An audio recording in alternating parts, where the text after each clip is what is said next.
previous sections of the analysis. Okay, good. Only those actions that man performs with an eye, not to himself, but to the welfare of the others, has a meaning. It has a meaning. As a social instinct, listen to this now, as a social instinct resting on the valuation that the single individual is of little account, but all individuals together are of very great account, provided they constitute a community with a common feeling of and a common conscience. Right? So if the good is me taking consideration and placing welfare over and above my neighbor, right? Me putting my neighbor's welfare over and above mine, and my neighbor putting my welfare over and above his own, then if the situation actually in practice unfolds like that, which it never does, then the argument is that we've created this community. We've created this community, right?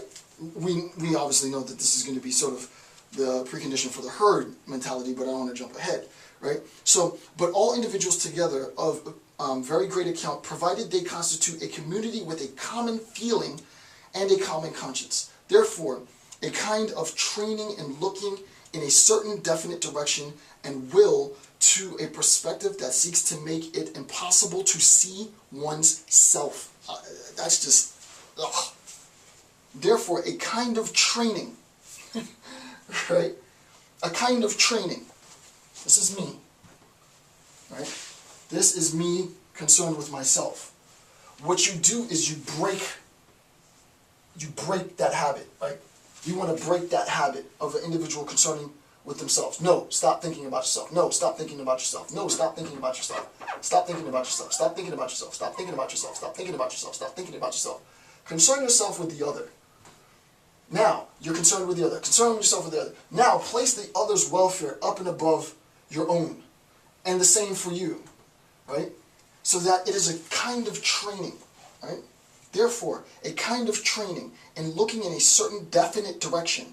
That definite direction is outward, right? You should see that now. That definite direction is away from myself, looking out into the external world, and not into the external world as sort of a pagan sense, right? Not in the pagan sort of external embrace, which I think is a good thing, but in the sense of looking at the other individual, the other human being, as the source of goodness.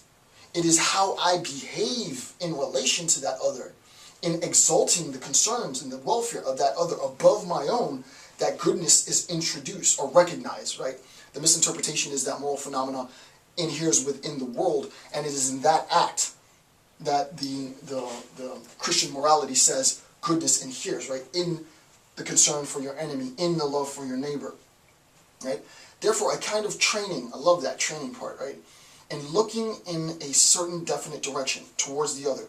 The will to a perspective that seeks to make it impossible to see oneself. What ends up happening, right? If you never look in the mirror, right? If you're never looking in the mirror, this is me looking in the mirror. This is me looking at me. This is me concerned with me thinking about me willing me, if you will.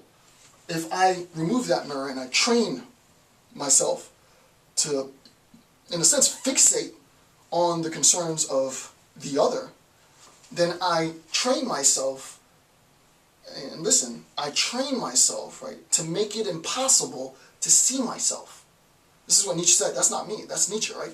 I train myself, or someone else trains me. He would say the sacerdotal class and the whole structure of society trains the individual to lose yourself, right? It's the loss of individuality in the most tragic sense, right? This really is the true tragedy in the will to power. Like, this is it. It gets much deeper, but for the first time in the lecture series, now we really have a sense of what this tragedy will be and how it will unfold. And after the collapse of the highest moral values, after the collapse of the great thou shalts and the commandments, after all of that has collapsed, and we have been trained to think about nothing and exalt nothing other than the concerns of other people, making other people happy despite my own impoverishment, making other people, making other people's concerns more relevant than my own. It's in that recognition that when it comes time for me to really be reborn, not in the sort of biblical sense, but in the naturalist sense, I don't even know who it is that I am. And I don't mean this metaphorically, and I definitely don't mean it psychologically, right? I haven't taken the time to self-reflect. I haven't gone through this process of self-reflection, right? The fact that I haven't trained myself to think about myself, to put my concerns first, or at least at the forefront, means that without that charity of helping out your neighbor, without helping the individual, I lose my identity because my identity was tied to that act. My identity becomes tied to this act. If we then eliminate one of the participants, the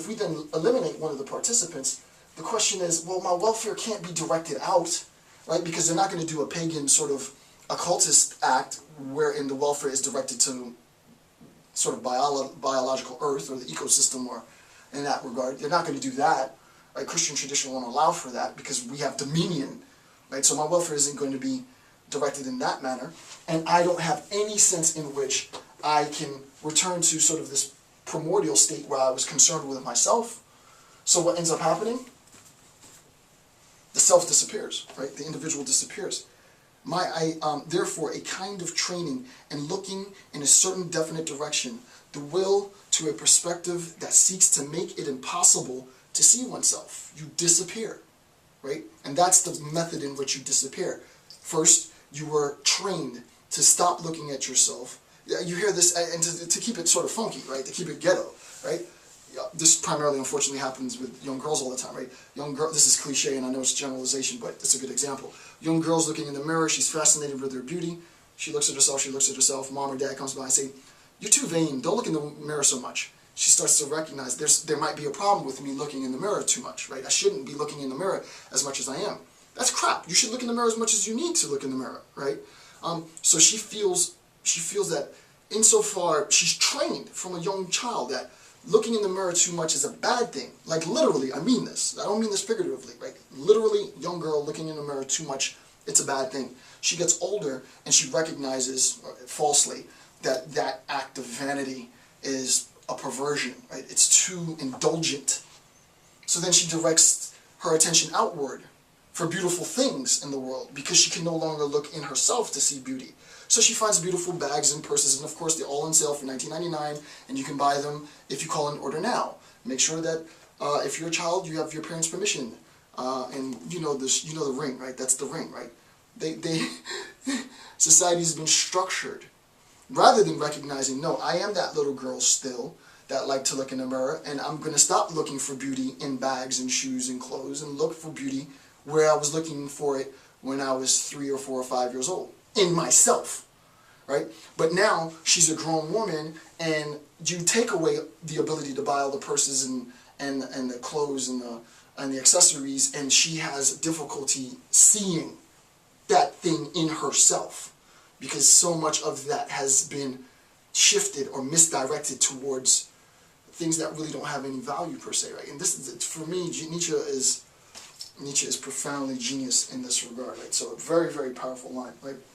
My idea, goals are lacking and there must be individuals. Exclamation point. And he put it in italics, right? Goals are lacking and we have to return. He doesn't say return, but there must be individuals. We have to preserve this. This needs to be protected. I'm here doing this for more than 30 hours now, approaching my goal of 50 hours, doing this. Jason talking to Jason. Jason talking to Jason. Jason talking to Jason. Jason talking to Jason. Jason's lecture series, right? It's not about me for it to be big-headed, right? And I'm also not so humble as to not take account and pride in the labor and the effort of this series. But there is a sense in which I, independent of any of you, have to recognize, and this is sort of trippy saying it, right? I have to recognize that this isn't some sort of I'm going to save the world act, right? Altruism because I'm trying to help humanity. There's a little bit of that tied up in there. This is a process that I need to go through in order to